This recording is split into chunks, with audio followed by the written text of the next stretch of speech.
সবাই কেমন আছেন? আশা করি সবাই ভালো আছেন। ২ দিন আগে একটা ভিডিও দিলাম, আপনারা ভালোই এটার ভিতরে কমেন্ট করেছেন। এই যে বললাম সৌদি আরব থেকে ইউরোপে যাওয়ার জন্য একটা গাড়ি। দেখেন আজকে একটা গাড়ি আসলো, যে আমি ওইদিন কিন্তু বলছিলাম, আপনারা জানি না বিশ্বাস করলেন কিনা। আসলে সৌদি আরব থেকেও কিন্তু ইউরোপে যাওয়া যায়। দেখেন আমার বন্ধু বান্ধবরা আজকে আসছে গাড়িটা দেখার জন্য। আমি ওইদিন ভিডিও করার পরে এখন ওরা দেখার জন্য আসছে। দেখেন এটা কিন্তু একটা তেলের টাঙ্কির মতো। এ ভাই একটু দেখাও তো, এটা অনেক বড় একটা কভার না? অনেক বড়, অনেক বড় একটা কভার আসলে। হ্যাঁ হ্যাঁ হ্যাঁ, আসলে এগুলা দিয়ে কিন্তু এই দেখেন, দেখেন আপনারা দেখেন, আসলে আপনারা হয়তো বিশ্বাস করেন না।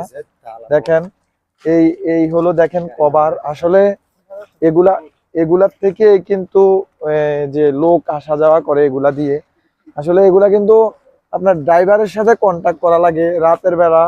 হয়তো আপনারা দেখতে পারতেছেন না, গাড়িটা কিন্তু বিশাল বড়।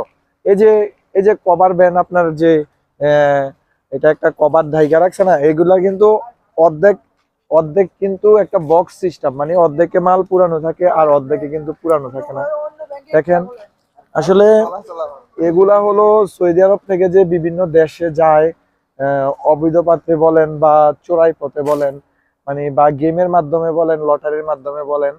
তো এই সেই হলো গাড়ি। তো আপনারা মানে যদি যেতে চান, আসলে কি ভালো একটা দালাল ধরে যে যাইলে আমার মতে ভালো হবে। কারণ আপনি যদি যেতে চান আপনার জীবনটা কিন্তু বাজি রেখে যেতে হবে।